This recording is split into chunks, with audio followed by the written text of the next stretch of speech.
지난주 금요일 하나감 기도회, 저희가 한 달에 한 번씩 이제 하나감 기도회를 하잖아요. 하나감 기도회에 우리 최정원 목사님께서 엠마오로 가던 두 제자, 그 본문을 가지고 말씀을 전해 주셨어요.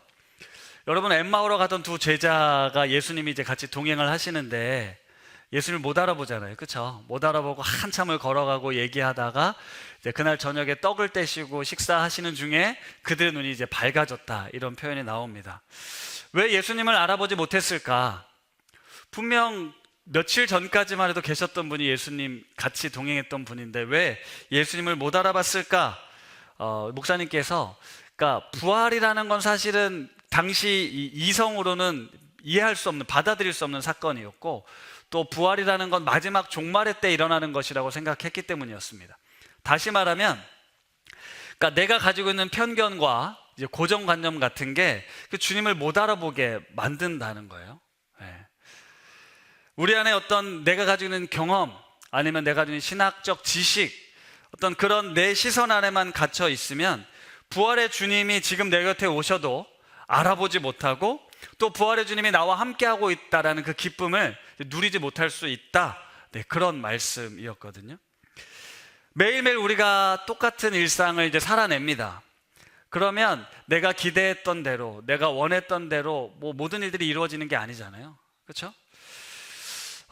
어떤 그런 상황 속에서 우리의 생각, 아니면 내가 가지고 있는 경험을 뛰어넘는 어떤 부활의 소망, 부활의 주님을 이제 바라볼 수 있는 그런 눈이 우리에게 열렸으면 좋겠습니다. 오늘 다 같이 그 실로암 찬양 했잖아요. 실로암 목가에서 눈이 떴던 것처럼 우리가 불가능하다, 안 된다라고 생각했던 그런 상황과 형편 속에서 이 부활의 주님이 우리 삶 가운데 찾아오셔서 우리 눈을 띄워주시고 우리가 주님을 바라볼 수 있는 그런 은혜가 우리 오신 가족들에게 있기를 소망합니다.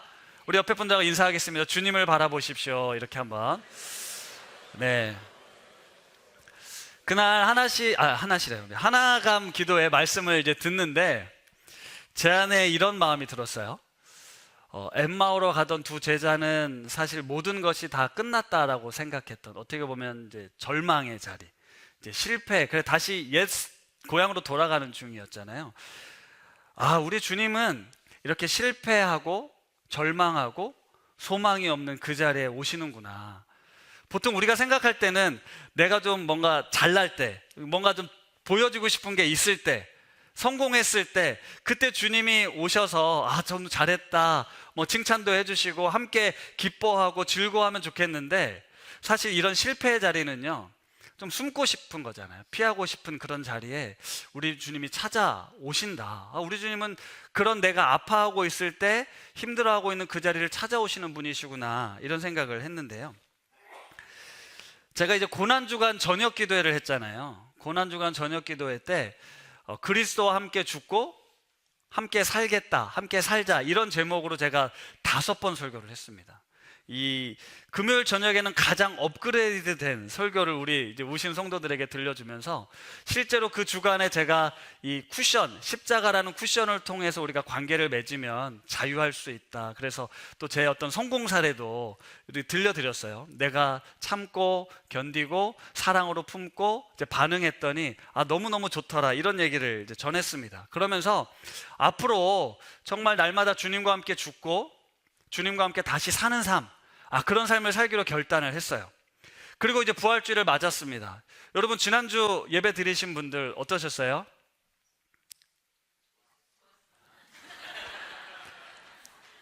네, 좋으셨죠?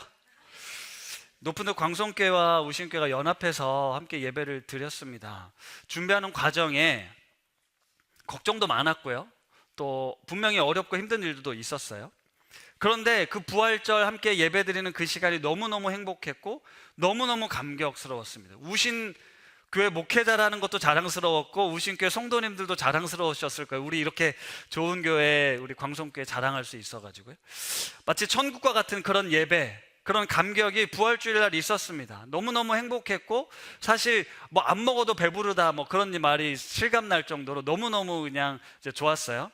그리고 그 감격을 붙들고 살아야 하는데, 불과 이틀 뒤 화요일 저녁, 또 무슨 얘기 하실지 아시겠죠? 저는 다시 저 깊은 지옥의 불구덩이에 떨어졌습니다. 나도 진짜 답이 없다. 너도 정말 답이 없다. 우리에겐 더 이상 소망이 없다. 제가 온 마음을 다해, 온 힘을 다해 쏟아 부었습니다.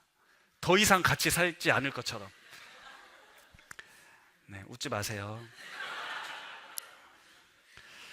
네, 사실 온갖 부정적이고 불편한 감정들이 아직도 남아 있습니다. 네.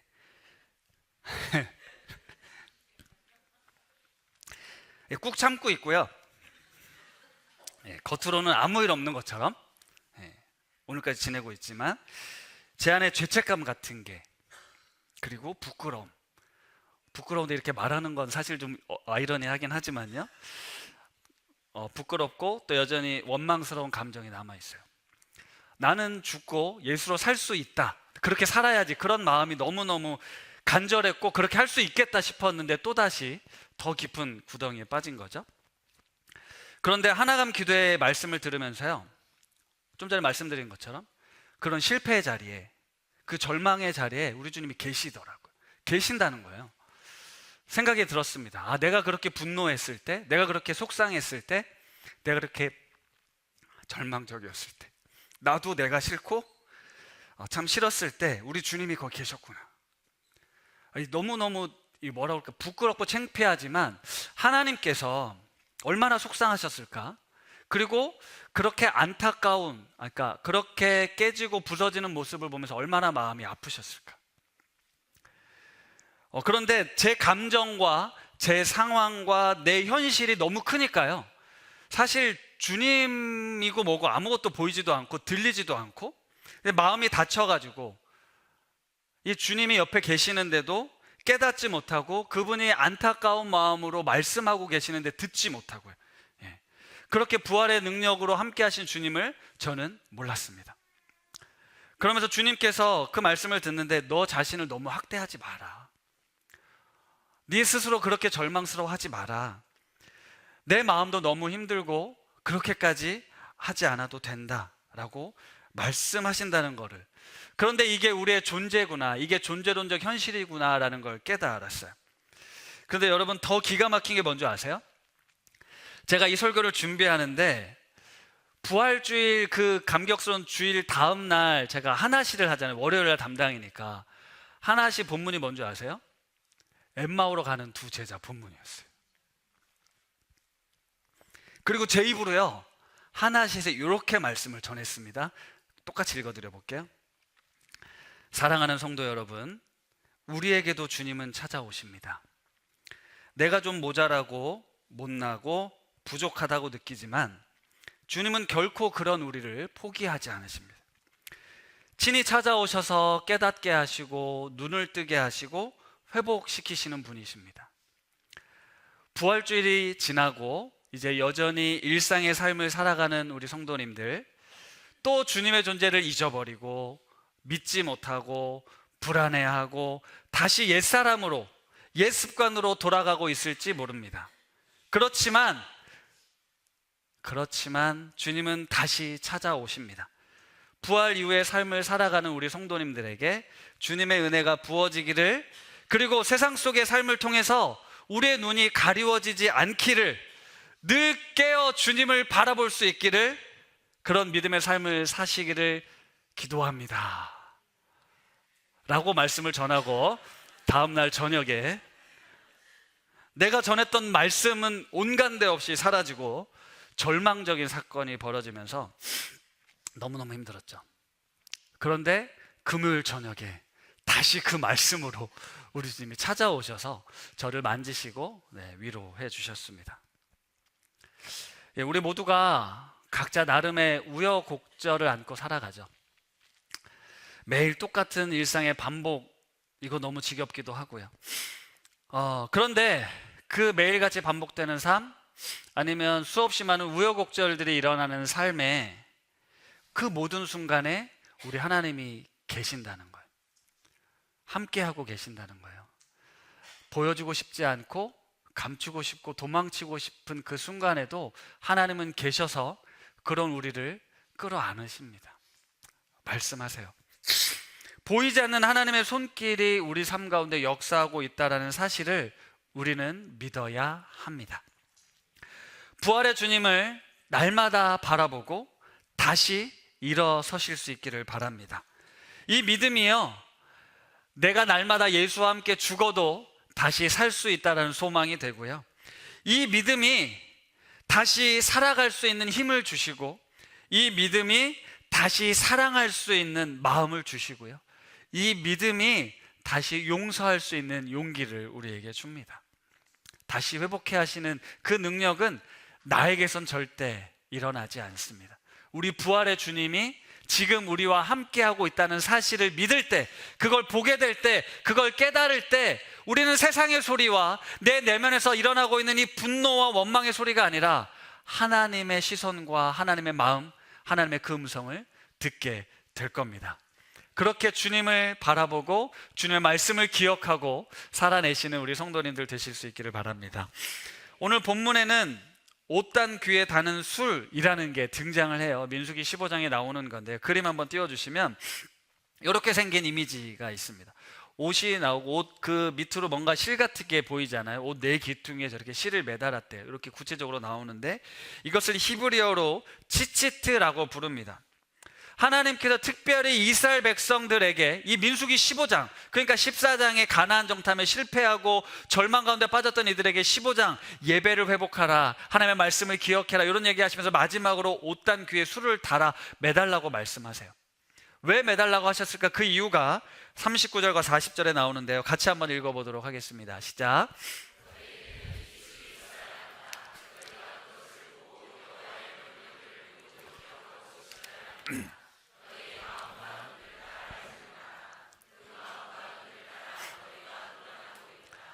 너희는 나의 명령들을 모두 기억하고 지켜서 너의 하나님께 거룩한 사람들이 되어야 한다. 아멘.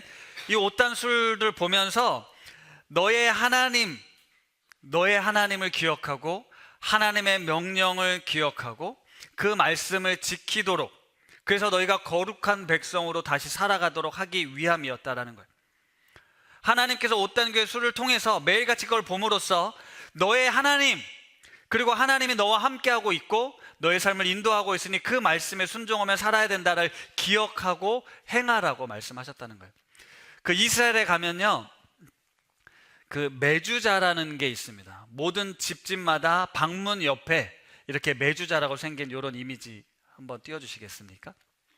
조그만한 네모난 이제 상자 같은 건데요, 집집마다 저것들이 이제 담겨져 있어요. 그러니까 문 옆에 이게 이제 문설주에 이렇게 뭐 어린 양의 피를 바르라고 했잖아요. 그 문설주를 뜻하거든요. 어느 집에 가든 이스라엘에는 이렇게 매자주가 있습니다. 오며 가며 만지기도 하고 기도도 하면서 들어오고 나가는 동안 하나님을 기억하고 하나님의 지키심과 돌보심을 생각하게 해주는 매주자라는 게 있고요, 이와 비슷한 게 테플린이라는 게 있는데, 또 한번 이미지 띄워주시면 여기 지금 아빠와 아들이 나올 텐데, 아빠 이마에 무슨 까만 상자 같은 게 보이시죠? 유대인들은 저렇게 테플린을 이마에 하고, 자식에게 지금 이제 가죽끈과 함께 팔에 보면 또 상자가 하나 있어요. 테플린이라는 상자를 매주거든요. 이건 역시도 이 테플린에 보면 상자 안에 보면 4개 칸이 나눠져서 성경에 있는 4개 구절을 기록한 종이를 넣어놓고 늘 가지고 다닙니다. 이게 정통 유대인들이 이제 이렇게 살아요. 그 4가지 구절 중에 한 구절이 우리가 잘 아는 쉐마의 말씀, 민수기 6장의 말씀인데요, 이 말씀도 같이 한번 읽어볼게요. 시작. 오직 유일한 여호와시니 뜻을 다하고 힘을 다하여 내 하나님 여호와를 사랑하라. 오늘 내가 내게 명하는 이 말씀을 너희 마음에 새기고 내 자녀에게 부지런히 가르치며 집에 앉았을 때에든지 길을 갈 때에든지 누워 있을 때에든지 일어날 때에든지 이 말씀을 강론할 것이며, 너는 또 그것을 내 손목에 메어 기호를 삼으며 내 미간에 붙여 표로 삼고 또 내 집 문설주와 바깥문에 기록할지니라. 8절 9절 보십시오. 띄워줘 보세요. 여기에 보니까 그것을 내 손목에 메어 기호를 삼고 내 미간에 붙여 표로 삼고 내 집 문설주와 바깥문에 기록할지니라, 이 말씀이 나오잖아요. 그 말씀 그대로 이마와 이 손에 이거를 하나님의 말씀을 가지고 기억하는 겁니다. 그리고 문설주에 붙여서 기억하게 하는 거예요. 그 내용, 이 쉐마의 말씀의 내용이 무엇이었습니까? 내 하나님 여호와는 오직 유일한 여호와시다, 우리의 유일한 주이시다라는 거잖아요. 민수기 15장 41절, 오늘 본문 말씀에도 나는 여호와 너희의 하나님이다, 너희의 하나님이 되려고 너희를 애굽에서 건져냈다, 이런 말씀을 하시잖아요. 이스라엘 백성들이, 아니 우리 그리스도인들이 붙잡아야 될 가장 중요한 말씀은 우리 하나님은 유일한 하나님, 나의 하나님, 나의 구원자이시다라는 것이었습니다. 그리고 온 마음과 정성을 다해 하나님을 사랑하라 말씀하시죠. 이것이 우리에게 주시는 말씀이에요. 하나님을 사랑하고 그 다음 이웃을 내 몸과 같이 사랑하라. 온 율법은 이 계명으로 정리되지 않습니까? 이걸 기억하라는 거예요. 유대인들은 이 말씀을 붙들고 우리는 하나님의 특별한 백성이다, 그리고 하나님이 우리를 위해 구원하신다, 우리는 따라서 이 땅에 하나님을 사랑하고 이웃을 사랑하는 삶을 살아야 된다, 이걸 지키려고 무던히도 애쓴 게 바로 유대인들이었습니다.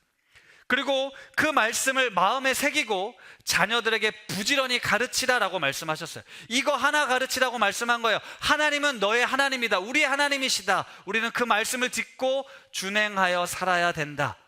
그 말씀은 하나님을 사랑하는 것과 내 이웃을 내 몸과 같이 사랑하라는 것이었어요. 하나님의 말씀을 기억하고 가르치고 그대로 행하는 것, 그것이 바로 우리 그리스도인들의 마땅히 행할 바라는 것입니다. 그런데 이제 이 말씀을 통해서 우리가 한번 생각해 보고 싶은 게 있어요. 하나님께서 기억하고 행하라, 그걸 위해서 옷단 귀에 술을 만들어서 매달라고 말씀하셨잖아요. 그런데 이제 이것이 발전해 갑니다. 어떻게 되냐면요, 나중엔 이 옷단 귀에 술을 아주 길게 늘어뜨리는 거예요. 원래는 이제 손가락, 엄지손가락 4마디 정도만, 길이가 이 정도만 하면 됐거든요. 이제 그 정도만 해도 되는데, 이제 이걸로 내 신앙을 보여주고 싶은 거예요. 대제사장이나 뭐 서기관과 이 레위 그 바리새인들은요, 옷단귀의 수를 길게 늘어뜨립니다. 내가 신앙적 지식이 좀 많다는 거죠. 하나님을 잘 믿는다는 거예요. 그런 걸 보여주려고 옷단귀의 수를 길게 늘어뜨렸습니다. 마태복음 23장 5절이에요. 같이 읽어볼까요? 그들의 모든 행위를 사람에게 보이고자 하나니 곧 그 경문띠를 넓게 하며 옷수를 길게 하고, 여기서 말하는 경문은요 테플린입니다. 아까 그 이마에 있었던 그 테플린. 그리고 옷술은요 치치트를 의미합니다. 그러니까 이제 뭐예요? 보이고자 함이다라고 나오잖아요. 그러니까 내 신앙을 보이고자 해서 이 테플린을 그리고 치치트를 길고 크게 만드는 거예요. 뭔가 차별을 두려고 하는 거죠. 이게 보여주기 신앙이거든요. 형식적이고 외형적인 것에 더 집중하게 만드는 거예요. 우리 주님이 마태복음에 뭐라고 말씀하세요? 이 위선자들아, 회칠한 무덤과 같은 자들아, 분명 겉으로 보면 매우 신앙이 좋고 정말 하나님의 말씀에 순종하는 것처럼 보이지만 너의 마음은 내게서 멀다 말씀하지 않았습니까? 그러니까 옷단 귀에 술을 단다고 해서 우리가 그리스도인이 되는 게 아니잖아요. 우리가 뭐 십자가 목걸이를 하고 다닌다거나 차에 십자가를 들고 다닌다고 해서 우리가 그리스도인이 되는 겁니까? 우리가 매주일 교회를 이렇게 나오고 있으니까 우리가 진짜 그리스도인으로 살아가고 있냐고요. 하나님의 말씀을 기억하고 행하라, 그것이 우리에게 주신 명령인데, 하나님의 말씀을 기억하지 않고 말씀대로 살지 않으면서 마치 이것이 율법을 행하는 것이, 십자가를 가지고 지니고 살아가는 것이, 주일날 어김없이 교회를 다니는 것이 마치 내가 그리스도인을 전부를 드러내는 것처럼 착각해서는 안 된다는 겁니다. 그냥 그건 누군가에게 보여주기 위한 신앙일 뿐이지, 내 마음 중심이, 내 마음 속에서 하나님을 어떻게 경외하고 하나님을 어떻게 믿고 살아가느냐, 그게 더 중요하다는 거잖아요. 우리가 옷단귀의 술을 어떤 실로 얼마나 튼튼하게 얼마나 길게 매다는 것이 중요하지 않다라는 겁니다. 광야와 같은 인생길을 걸어가는 우리들이 지금 기억해야 되는 것, 그리고 기억하고 행해야 되는 게 뭐라고요? 하나님이 지금 내가 너와 함께하고 있다는 걸 기억해야 된다고요. 내 삶이 아무리 정말로 지질하고 못나고 보잘것없어 보이고 절망적이어도 여전히 나와 함께 하신다는 걸 기억해야 된다고요. 그래서 내 스스로를 하나님의 존귀한 형상을 깎아내리지 말고 다시 부활의 능력으로 일어서야 된다고요. 이게 하나님을 기억하고 행하는 거 아니겠습니까? 내가 너를 도와줄 테니 두려워하지 말라고 말씀하시는 그 말씀을 기억하고 불안과 염려 속에서 절망하고 헤매지 말고 다시 소망 가운데 일어서는 것, 그게 우리의 삶이라는 거예요. 내가 너의 하나님이다, 내가 너를 구원할 거다 말씀하시잖아요. 그러니까 믿음 없이 절망하지 말고 불평하지 말고 실망하지 말라는 거예요. 내가 십자가를 통해 모든 죄를 해결해 주었으니 다시는 정죄하지 말고 다시는 죄의 종노릇하지 말고 우리 부활의 주님과 함께 영생의 기쁨을 누리자 말씀하고 있잖아요. 그걸 기억하고 그걸 살아내자는 겁니다. 여러분, 이 말씀을 기억하고 살아내라는 거예요. 그런데 그 말씀을 살아내기가 너무 어려우니까 제가 늘 말씀드리는 것처럼 보여지는 것들, 종교적인 것들, 율법적인 것들을 행함으로써 마치 내가 하나님의 말씀을 잘 듣고 있는 것처럼 보여지고 있지만 그렇지 않다라는 겁니다. 오늘 본문에 보면 하나님의 말씀을 기억하고 순종하여 이 세상에서 방종하지 않고 음행하지 않도록 거룩한 백성으로 살기를 바란다라고 말씀하셨습니다. 그런 의미에서 이 옷단 귀에 술을 달므로써 우리가 매일같이 그것을 기억하기를 원하셨어요. 그래서 우리에게 이제 균형에 대해서 한번 말씀드려 보려고 합니다. 형식이 불필요하지 않죠. 주일 거룩하게 구별하여 지키는 건 매우 중요한 일입니다. 그런데 주일날 교회에 나왔다고 해서 우리가 하나님 앞에 전심으로 예배하는 건 아니죠. 우리가 전심으로 찬양하고 말씀을 듣고 기도하지만 때로는 아무 생각 없이 아무 의미 없이 이 자리를 지킬 때도 있습니다. 그렇다고 우리에게 주일이 필요 없는 날이냐? 그렇지 않죠. 주일은 우리에게 옷단 귀에 달린 술과 같이 일주일에 한 번 내가 어떤 존재인지, 하나님이 어떤 분이신지를 기억하게 하는 날이 맞습니다. 그래서 우리는 이 주일을 통해 반드시 기억하고 지켜야 될 것들이 있죠. 그런데 그 내용과 의미는 사라지고요, 그냥 주일날 주일 성수를 했냐 안 했냐, 예배 드렸냐 안 드렸냐, 그 내용과 그 의미는 사라지고 겉껍데기만 남아버린 겁니다. 주일날 예배를 드렸냐 안 드렸냐, 네가 오늘 해야 될 봉사를 했냐 안 했냐로 나의 믿음을 증명하라고 한다면 하나님은 그걸 어리석은 일이라고 말씀하시는 거예요. 뿐만 아니라 성경을 읽는 행위, 기도하는 것, 봉사하는 것들, 이건 하나님의 말씀을 기억하고 내가 하나님의 자녀, 하나님의 구원받은 백성이라는 사실을 보여주기 위한 그런 행위들입니다. 믿음의 행위들이죠. 하나님을 기억하고 행하기 위한 장치들입니다. 그런데 이 의식들이 그 내용은 사라지고요, 남들에게 보여주기 위해서 내가 그리스도인이니까 어쩔 수 없이 그 의식을 행함으로써 나의 의무를 다하는 건 안 된다라는 거예요. 율법도 필요하고 종교적 의식이 필요합니다. 우리 주님께서도 말씀하셨어요. 율법은 불필요하다고 말씀하지 않고 나는 율법을 완성하러 왔다고 말씀하시죠. 우리가 지켜야 될 규례와 명령들, 이걸 지키는 것 필요합니다. 그리고 공동체도 필요해요. 그냥 자유롭게 형식 없이 내 신앙을 지킨다는 거요, 이거 말도 안 되고 사실 어려운 일입니다. 우리에겐 이 매주일 예배가 필요해요. 날마다 말씀을 읽고 듣고 묵상하는 것도 필요합니다. 하나님 앞에 나와 엎드리는 시간, 그리고 주님 앞에 부르짖는 시간도 우리에게 필요해요.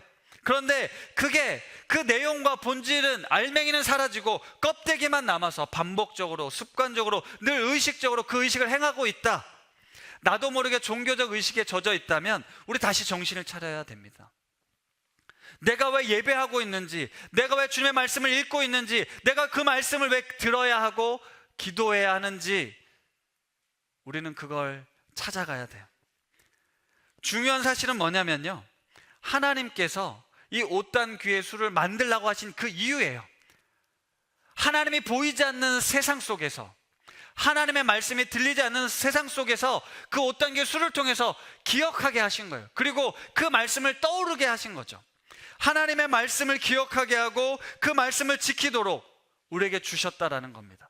마찬가지로 우리 인생에, 우리 삶에서 주일 예배가 그렇고요, 우리 우신 공동체가 그렇고요, 여러분이 매일같이 듣는 하나씩 말씀이 그렇고요, 우리는 우리 삶에서 하나님이 보이지 않게, 하나님의 음성이 들리지 않게 하는 수많은 사건과 일들 속에 파묻혀 살기 때문에 옷단 귀의 술과 같은 것들을 만들어 놓고 의식적으로, 의지적으로 주님을 기억하고 그 말씀을 생각해야 한다는 것입니다. 그래서 우리를 결국 거룩하게 행하도록 하시는 주님, 거룩한 백성으로 살게 하시는 주님, 그 주님께서 우리에게 매우 친절하게 이렇게 말씀하신 거죠. 옷단 귀의 술을 통해서 우리가 날마다 기억하도록 말입니다. 말씀을 마무리하겠습니다. 지난 부활주일 우리는 부활의 주님을 함께 예배하며 우리에게 새로운 생명을 주신 주님을 기억하고 예배하는 그 감격스러운 예배를 드렸습니다. 그리고 그 자리에서 우리는 성찬식을 거행했는데요, 성찬식 제정 본문에 이 성찬을 행하여 나를 기념하라 라는 말씀이 나옵니다. 기념하다라는 헬라어는 아남네시스라는 단어인데요, 기억하다, 회상하다라는 의미가 있습니다. 예수님께서 성찬을 베푸시면서 이것은 너희를 위해 찢기는 내 몸이다, 이것은 너희를 위해 흘리는 내 피다라고 말씀하셨죠. 그리고 며칠 뒤 십자가에 달려 죽으셨습니다. 제자들은 그날 성찬을 통해서 예수님이 우리를 위해 무슨 일을 행하셨는가, 어떤 일을 행하셨던가를 알게 됩니다. 나를 위해 내가 어떤 존재였습니까? 죄인 되었을 때, 가치가 없었을 때, 아무도 인정해주지 않았을 때, 보잘것없는 나를 위해, 주님을 배신하고 실망시키는 나를 위해 자신의 모든 것을 희생하고 내어주신 주님, 그 주님을 기억하라는 거예요. 지금 내 삶이 절망적이고 너무 외롭고 힘겨워도 그런 나를 위해 십자가에 달려 죽으시고 자신의 모든 것을 내어주신 주님을 기억하라. 사랑하는 성도 여러분, 부활절 후 두 번째 주일 우리는 이렇게 예배 자리에 모였습니다. 사망 권세를 깨뜨리시고 우리에게 영원한 생명을 주신 주님을 예배합니다. 나로 하여금 이 절망과 고통의 현실 속에서 소망을 품게 하고 견디게 할 뿐 아니라 다시 살아갈 힘을 주시는 주님, 그 주님께서 오늘 내게 다시 말씀하십니다. 내가 너를 얼마나 사랑하는지 잊었니? 내가 너와 함께 한다는 거 잊었니? 내가 너를 지키고 구원해 줄 거라는 거 잊었니? 지금 너의 눈앞의 현실, 아무것도 보이지 않는 그 현실 속에 여명처럼 다가오셨던 주님은 지금 오늘 이 시간 우리의 삶의 자리에 찾아오십니다. 우리 예배를 통해 우리가 다시 하나님의 자녀됨의 은혜를 누리고요, 공동체 안에서 그 사랑을 확인하고 이제 그 거룩한 백성으로서의 사명을 품고 세상에 나아가야 한다는 걸 다시금 기억하려고 합니다. 이 시간 주님의 말씀, 주님의 그 사랑, 주님의 그 십자가의 은혜를 기억하고 다시 하나님 앞에 나아가고 싶습니다. 그리고 주님의 십자가에서 내가 그리스도와 함께 죽고 이제 내가 주님과 함께 다시 살았습니다. 이제 내가 주님 안에 거하겠습니다. 주님과 함께 살아가겠습니다. 그렇게 결단하고 그렇게 살아가는 우리 우신 가족들 다 되실 수 있기를 바랍니다.